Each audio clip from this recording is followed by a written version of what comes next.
Hey guys, तो आज हम लोग पढ़ेंगे सेंट्रल आइडिया क्लास 12 का पोएट्री का चैप्टर 2 है और जिसका नाम यहाँ पर लिखा हुआ है द ट्रू ब्यूटी यानी सच्ची सुंदरता। ठीक, जिसके कवि हैं थॉमस कैर्यू। तो देखिए, ये आपका जो सेंट्रल आइडिया है इस चैप्टर का बहुत ही इम्पोर्टेंट है।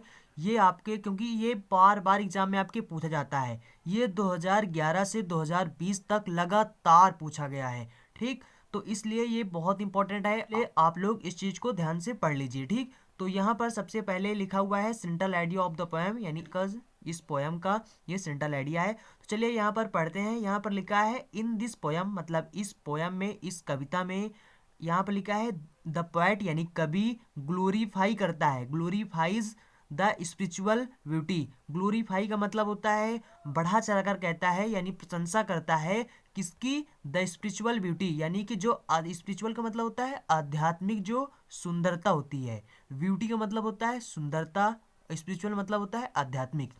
तो यानी कि इस पाठ में जो कवि है ये प्रशंसा करता है, ग्लोरीफाई करता है द स्पिरिचुअल ब्यूटी, यानी कि जो आध्यात्मिक सुंदरता होती है। ठीक, तो देखिए यहाँ पर जो ग्लोरीफाई है इसके स्थान पर देखिए, चलिए मैं आपको बताता हूँ कि इसके स्थान पर आप और क्या लिख सकते थे।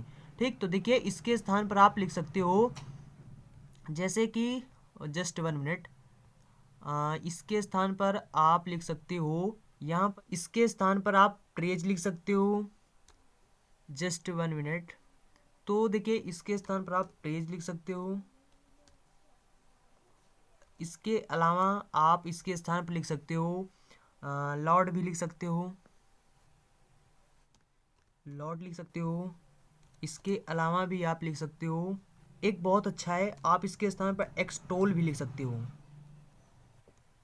तो देखिए इसके स्थान पर आप इन तीनों को लिख सकते हो। ठीक, तो ग्लोरीफाई का मतलब होता है प्रशंसा करना, यानी प्रेज लिख सकते हो। प्रेज मीन्स भी होता है प्रशंसा करना, लॉर्ड मीन्स भी होता है प्रशंसा करना, और एक्सटोल का भी वही मतलब होता है प्रशंसा करना। ठीक, तो इसके स्थान पर आप इन तीनों में से कोई भी वर्ड लिख सकते हो। ठीक, तो यहाँ पर मैंने लिख दिया है। आप चाहो तो इस नोट्स को, ये जो आपका पीडीएफ है, इसको मैं इसका लिंक मैं डिस्क्रिप्शन बॉक्स में आपको दे दूंगा, वहाँ से आप डाउनलोड भी कर सकते हो। ठीक, तो चलिए यहाँ पर आप समझ गए ना, यानी कि जो कवि है वो प्रशंसा करते हैं द स्पिरिचुअल ब्यूटी, यानी आध्यात्मिक सुंदरता की प्रशंसा करते हैं। एंड और कंडेम, कंडेम का मतलब होता है निंदा करना, यानी निंदा करते हैं। किसकी निंदा करते हैं? यानी फिजिकल ब्यूटी। फिजिकल ब्यूटी का मतलब होता है जो शारीरिक सुंदरता होती है, शारीरिक सुंदरता की निंदा करते हैं। ठीक, तो यहाँ पर देखिए सबसे पहले इस पोयम में जो कवि हैं वो प्रशंसा करते हैं, किसकी प्रशंसा करते हैं?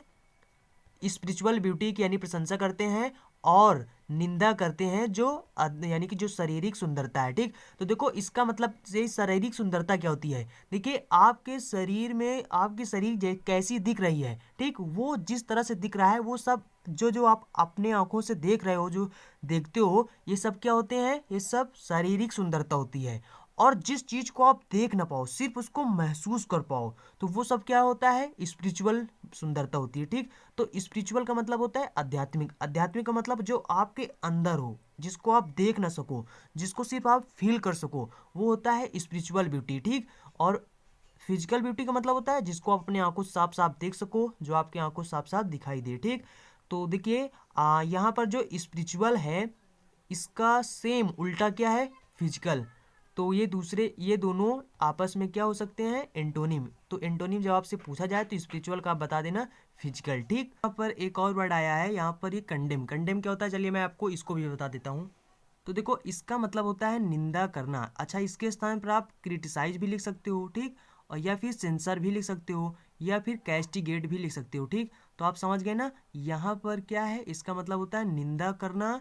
इसके स्थान पर आप क्रिटिसाइज लिख सकते हो, सेंसर लिख सकते हो, या फिर आप इसके स्थान पर लिख सकते हो कैस्टिगेट। ठीक, तो समझ गए ना। चलिए मैं आपको आगे बताता हूँ। तो उसके बाद यहाँ पर आगे लिखा हुआ है ही माने वो हो, सेज माने कहते हैं, दैट माने की, यानी वो कहते हैं कि जो फिजिकल ब्यूटी होती है, यानी वो का मतलब जो आपके लेखक हैं, लेखक कहते हैं कि जो फिजिकल ब्यूटी होती है, यानी जो शारीरिक सुंदरता होती है, इज वेरी शॉर्ट लिव्ड, वो बहुत थोड़े दिन ही रहती है। लिव्ड का मतलब होता है जो रहने वाली हो, शॉर्ट का मतलब होता है थोड़े ही, और वेरी का मतलब होता है बहुत। तो यानी कि जो फिजिकल सुंदरता होती है वो होता है बहुत छोटे दिनों के लिए होता है, ठीक। एंड और मर जाती है, क्या मर जाती है यहाँ पर, ये जो फिजिकल ब्यूटी है यानी कि जो शारीरिक सुंदरता है वो मर जाती है किसके साथ ही, विद का मतलब होता है के साथ ही, the fading of physical charm, यानी कि जो फेडिंग का मतलब होता है मुरझाने के साथ ही, किसके मुरझाने के साथ ही, फिजिकल चार्म। ऑफ माने होता है का, ठीक। तो यहाँ पर देखिए यानी कि मर जाती है किसके साथ ही, जो मुरझाने के साथ ही मर जाती है फिजिकल चार्म। फिजिकल चार्म का मतलब होता है शारीरिक आकर्षण के मुरझाने के साथ ही मर जाती है, ठीक। क्या मर जाती है, फिजिकल ब्यूटी। फिजिकल ब्यूटी मतलब होता है शारीरिक सुंदरता। तो शारीरिक सुंदरता बहुत थोड़े दिनों के लिए ही रहती है, ठीक, बहुत थोड़े दिनों के लिए ही रहती है और मर जाती है मुरझाने के साथ ही, जो आपकी फिजिकल चार्म होता है, जो आपका शारीरिक जो आकर्षण होता है उसके मुरझाने के साथ ही मर जाती है फिजिकल ब्यूटी, ठीक। तो यहाँ पर समझ गए ना। अब इसके बाद यहाँ पर अगले सेंटेंस में लिखा है ट्रू ब्यूटी, यानी जो सच्ची सुंदरता होती है, लाइज मतलब होती है या रहती है, इन आ स्मूथ, किसमें रहती है, एक स्मूथ मतलब होता है एक सुगम और दृढ़ मन में, ठीक। फर्म का मतलब होता है दृढ़ और माइंड का मतलब होता है मन। तो यानी कि जो सच्ची सुंदरता है वो कहाँ रहती है, लाइज मतलब रहती है, in a smooth and firm mind, एक सुगम और दृढ़ मन में रहती है। और उसके बाद कामा लगाकर बता रहे हैं कि और कहाँ कहाँ पर रहती है, एक तो इसमें रहती है, ठीक, और दूसरा जेंटल थॉट्स जो होते हैं यानी कि जो आपके नम्र विचार होते हैं उनमें रहती है, एंड काम डिजायर्स, और जिनका शांत इच्छाएं होती हैं, ठीक। तो यानी सच्ची सुंदरता एक तो रहती है यानी कि जो सुगम और दृढ़ मन होता है इसमें रहती है, और जेंटल थॉट्स में रहती है यानी नम्र विचारों में रहती है, एंड काम डिजायर्स, और जो शांत इच्छाएं होती हैं उनमें होता है, ठीक। तो यानी जो सच्ची सुंदरता होती है, ठीक। और उसके बाद अगला सेंटेंस आपका यहाँ पर लिखा है इट माने ये है, यानी सच्ची सुंदरता जो इसके लिए लिखा गया है, इट माने ये है यानी जो सच्ची सुंदरता है, नेवर डाइज ये कभी भी नहीं मरती है, एंड गोज ऑन और लगातार इंस्पायर करती रहती है, ठीक, और लगातार इंस्पायर करती रहती है। इट्स इसके जो प्रशंसक होते हैं, इसको जो प्रशंसा करने वाले होते हैं, एडमायरर का मतलब होता है जो इसके प्रशंसक होते हैं, जो इसकी प्रशंसा करते रहते हैं, ठीक।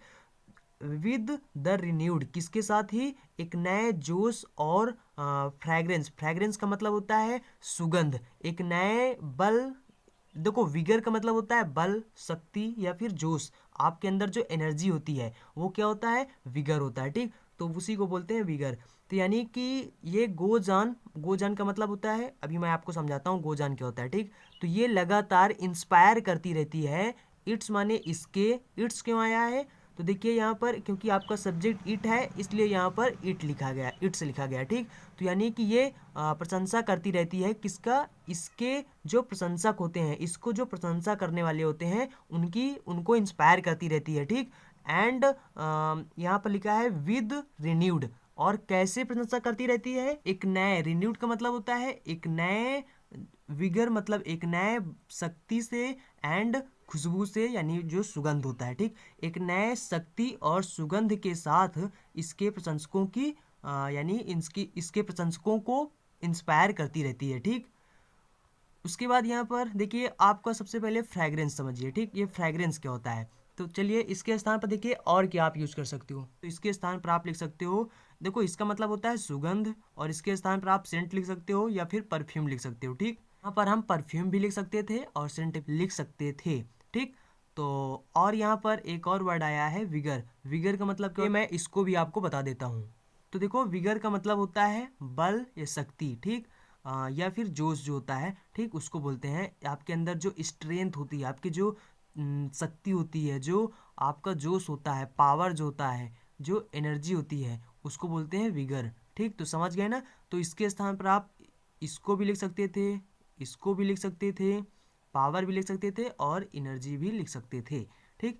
आई होप आप ये सब समझ गए होंगे। और अब देखिए यहाँ पर क्या है, यहाँ तक हम पढ़ चुके थे, it is ever lasting, it is, ये इट इज़ का मतलब होता है ये होता है, एवर लास्टिंग मतलब हमेशा रहने वाला, एवर लास्टिंग मतलब तो नेवर एंडिंग, जो कभी भी समाप्त ना हो, हमेशा रहने वाला। ठीक, तो इट माने ये, यानी सच्ची सुंदरता जो होती है ये हमेशा जीवित रहने वाली होती है। ठीक, और इसके बाद अगला सेंटेंस यहाँ पर लिखा है द पोएट यानी कवि इस प्रकार, 10 माने इस प्रकार, प्रेजेज माने प्रशंसा करते हैं। देखो यहाँ पर हमने ग्लोरीफाई आपकी नहीं यूज किया है, आपकी हमने क्या यूज किया है, आपकी यहाँ पर हम यहाँ पर देखो ग्लोरीफाई भी लिख सकते थे। ठीक, अभी मैंने आपको यहाँ पर बताया था प्रेज यानी इसका मतलब क्या होता है, प्रेज होता है, लॉर्ड होता है, एक्सटोल हो सकता है। ठीक, तो इनमें से हम कुछ भी लिख सकते हैं, जैसे यहाँ पर हमने आपकी ग्लोरीफाई ना लिखकर यहाँ पर प्रेज लिख दिया। ठीक, तो यानी यहाँ पर इसका मतलब क्या हुआ, यानी कि द पोएट यानी जो कवि हैं इस प्रकार से वो प्रशंसा करते हैं, किसकी, द लव यानी उस लव की प्रशंसा करते हैं जो कि बेस्ड ऑन होता है, जो आधारित होता है, किस चीज़ पर आधारित होता है, quality of mind and soul, यानी कि जो मन और आत्मा की, सोल का मतलब होता है आत्मा, जो मन और आत्मा के गुणों पर आधारित होता है, ऐसे लव की प्रशंसा करते हैं, यानी जो कवि है। ठीक, तो कवि प्रशंसा करते हैं द लव, ऐसे प्रेम की प्रशंसा करते हैं जो आधारित होता है गुणों पर, किसके गुण, मन और आत्मा के गुणों पर जो आधारित होते हैं। ठीक, एंड रिजेक्ट, और रिजेक्ट करते हैं, रिजेक्ट का मतलब होता है किसी चीज़ को नकारना, और रिजेक्ट करते हैं द फिजिकल ब्यूटी, यानी जो शारीरिक सुंदरता होती है उसको रिजेक्ट करते हैं। और कैसी शारीरिक सुंदरता, डिवाइड ऑफ वर्च्यू, जो गुणों से रहित है, गुणों से वंचित है। डिवाइड ऑफ का मतलब होता है, चलिए मैं आपको इसको बता देता हूँ। देखो डिवाइड ऑफ का मतलब होता है, डिवाइड ऑफ समथिंग का मतलब होता है समथिंग के स्थान पर कुछ भी हो सकता है, जैसे यहाँ पर वर्च्यू लिख दिया गया है। ठीक, तो डिवाइड ऑफ समथिंग का मतलब होता है डिप्राइव ऑफ समथिंग, दोनों वही होते हैं। ठीक, तो इसके स्थान पर आप डिप्राइव ऑफ भी लिख सकते हो। ठीक, तो चाहे डिवाइड ऑफ लिखो या डिप्राइव ऑफ लिखो। अच्छा, इसका मतलब होता है किसी चीज़ से वंचित। ठीक, तो इसका मतलब होता है किसी चीज़ से वंचित। तो यानी कि यहाँ पर इसका मतलब क्या हुआ, यहाँ पर कहते हैं कि जो गुणों से रहित होते हैं, ऐसी शारीरिक सुंदरता की जो कवि हैं वो क्या करते हैं, रिजेक्ट करते हैं। ठीक, रिजेक्ट करते हैं। ठीक, तो समझ गए ना आप, यानी कि जो कवि हैं वो क्या करते हैं, वो प्रशंसा करते हैं ऐसे लव के जो बेस्ड ऑन होता है क्वालिटी पर, यानी गुणों पर आधारित होता है, मन और आत्मा के। ठीक, और रिजेक्ट करते हैं जो फिजिकल ब्यूटी होती है, जो गुणों से वंचित रही, जो गुणों से वंचित होती है, ऐसे फिजिकल ब्यूटी की वो रिजेक्ट करते हैं। ठीक, तो समझ गए ना आप यहाँ पर। तो देखिए सबसे पहले मैं फिर से आपको बता दूं जल्दी जल्दी से, यहाँ पर देखो इन दिस पोयम, इस पोयम में जो कवि हैं वो ग्लोरीफाई करते हैं, प्रशंसा करते हैं स्पिरिचुअल ब्यूटी की, यानी इसकी प्रशंसा करते हैं, और फिजिकल ब्यूटी की निंदा करते हैं। ठीक, कंडेम का मतलब होता है निंदा करना, मैंने आपको समझा दिया है निंदा करना क्या होता है। क्रिटिसाइज लिख सकते हो, सेंसर लिख सकते हो, या फिर आप कैस्टिगेट लिख सकते हो। ठीक, तो यानी कि आप समझ गए ना, यहाँ पर जल्दी जल्दी समझ लीजिए अब। इस पोयम में जो कवि हैं वो प्रशंसा करते हैं स्पिरिचुअल ब्यूटी, यानी जो आध्यात्मिक सुंदरता होती है उसकी प्रशंसा करते हैं, और निंदा करते हैं यानी बुराई करते हैं जो फिजिकल ब्यूटी होती है, जो शारीरिक सुंदरता होती है। ठीक, उसके बाद यहाँ पर लिखे हैं ही सीज दैट, वो बताते हैं कि, यानी वो कहते हैं कि जो फिजिकल ब्यूटी होती है, जो शारीरिक सुंदरता होती है, इज़ वेरी शॉर्ट लिव्ड, वो बहुत थोड़े दिनों के लिए रहती है, एंड डाइज, और जल्द ही मर जाती है, किसके साथ ही, यानी मुरझाने के साथ ही। फेडिंग का मतलब मुरझाने, मुरझाना, ऑफ यानी का, और फिजिकल ब्यूटी मतलब होता है शारीरिक आकर्षण, यानी चार्म मतलब आकर्षण, फिजिकल मतलब शारीरिक, यानी शारीरिक आकर्षण के मुरझाने के साथ ही मर जाती है, यानी डाइज हो जाती है। ठीक, तो यानी कि डाइज हो जाती है, डाइज का मतलब होता है मर जाती है। ठीक, क्या मर जाती है, फिजिकल ब्यूटी, यानी फिजिकल ब्यूटी जो होती है वो थोड़े दिनों के लिए रहती है, और जो शारीरिक आकर्षण होता है उसके मुरझाने के साथ ही मर जाती है। ठीक, और यहाँ पर जो सच्ची सुंदरता होती है, यानी ट्रू ब्यूटी जो होती है वो रहती है, किस में रहती है, एक तो रहती है स्मूथ एंड फर्म माइंड, यानी कि जो सुगम और जो दृढ़ मन होता है उसमें रहती है, और जेंटल थॉट्स में रहती है, नम्र विचारों में रहती है, और काम डिजायर्स यानी शांत इच्छाओं में रहती है, जो सच्ची सुंदरता होती है। और यहाँ पर तो देखो हम यहाँ पर फिर से सच्ची सुंदरता लिखते, इससे अच्छा हम यहाँ पर इट लगा दिए। ठीक, तो इट का मतलब समझ गए ना, ये सच्ची सुंदरता के लिए ही हमने लगाया है। ठीक, तो इट नेवर डाइज मतलब जो सच्ची सुंदरता है वो कभी भी नहीं मरती है, एंड गोज ऑन, और लगातार इंस्पायर करती रहती है इसके जो प्रशंसक होते हैं, इस यानी सच्ची सुंदरता को जो इसके प्रशंसा करने वाले होते हैं। ठीक, तो और with renewed vigour and fragrance, एक नए सुगंध और शक्ति के साथ इसके प्रशंसकों को इंस्पायर करती रहती है। ठीक, और यहाँ पर लिखा है इट इज़ एवर लास्टिंग, ये कभी न मरने वाली होती है। देखो एवर लास्टिंग के स्थान पर आप नेवर एंडिंग लिख सकते हो, या फिर इसके स्थान पर जैसे कि आप लिख सकते हो इटर्नल लिख सकते हो, अनडाइंग लिख सकते हो, परपेचुअल लिख सकते हो, कुछ भी लिख सकते हो। ठीक, इमोर्टल लिख सकते हो, तो ये सब कुछ भी लिख सकते हो। ठीक, मैंने बहुत से आपको वर्ड बताए हैं।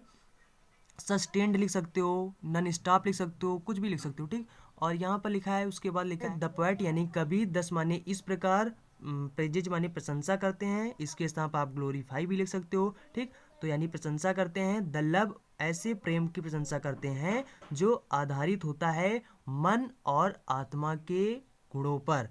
क्वालिटी मतलब होता है गुण, यानी मन और आत्मा के गुणों पर जो आधारित होता है, ऐसे लव की प्रशंसा करते हैं। एंड रिजेक्ट, और रिजेक्ट करते हैं जो फिजिकल ब्यूटी होती है, जो शारीरिक सुंदरता होती है, जो गुणों से रहित यानी गुणों से वंचित जो शारीरिक सुंदरता होती है, ऐसे शारीरिक सुंदरता की रिजेक्ट करते हैं। तो समझ गए ना, यानी जो कवि हैं ये रिजेक्ट कर रहे हैं। ठीक, तो ये रिजेक्ट करते हैं जो गुणों से वंचित शारीरिक सुंदरता होती है, इसको ये रिजेक्ट करते हैं। ठीक, समझ गए ना। आई होप आप पूरी तरह से इसको समझ गए होंगे। तो देखो यहाँ पर मैंने आपको बताया था कि गोजान, तो देखो गोजान के स्थान पर, गोजान का मतलब होता है कोई चीज़ लगातार होता रहता है। ठीक, गोजान के बाद हमेशा आपको जो वर्ब मिलेगा उसमें आईएनजी मिलेगा। ठीक, जैसे यहाँ पर देखिए, यहाँ पर इंस्पायर क्यों नहीं लिखा है, यहाँ पर इंस्पायरिंग क्यों लिखा है, इसी कारण है क्योंकि यहाँ पर गोजान के बाद आप हमेशा ध्यान देना, तो आपको इसके बाद जो वर्ब मिलेगा वो आईएनजी फॉर्म में ही मिलेगा, अगर नहीं मिलेगा तो वो गलत रहेगा। ठीक, तो गोजान के बाद हमेशा आईएनजी फॉर्म लगाते हैं और वर्ब की, और गोजान का मतलब होता है वो काम लगातार होता रहता है तब हम लगाते हैं। जैसे कि वो दिन भर पढ़ता रहता है, या मतलब वो पढ़ता ही रहता है, जैसे हमको बोलना है वो पढ़ता ही रहता है, ही गोज ऑन रीडिंग या स्टडिंग। ठीक, तो वो पढ़ता रहता है। ठीक, समझ गए ना आप। तो इस तरह से इसको यूज करते हैं। आई होप आप समझ गए होंगे। सो अगर आप लोगों ने इस वीडियो को लाइक नहीं किया है तो वीडियो को लाइक कर दीजिए, और जिन्होंने चैनल को सब्सक्राइब नहीं किया है तो चैनल को सब्सक्राइब कर लें, क्योंकि यहाँ पर डेली इसी तरह के एजुकेशनल वीडियो मिलते रहते हैं। तो चलते हैं, मिलेंगे किसी अगले वीडियो में। So thanks for watching and see you again next video.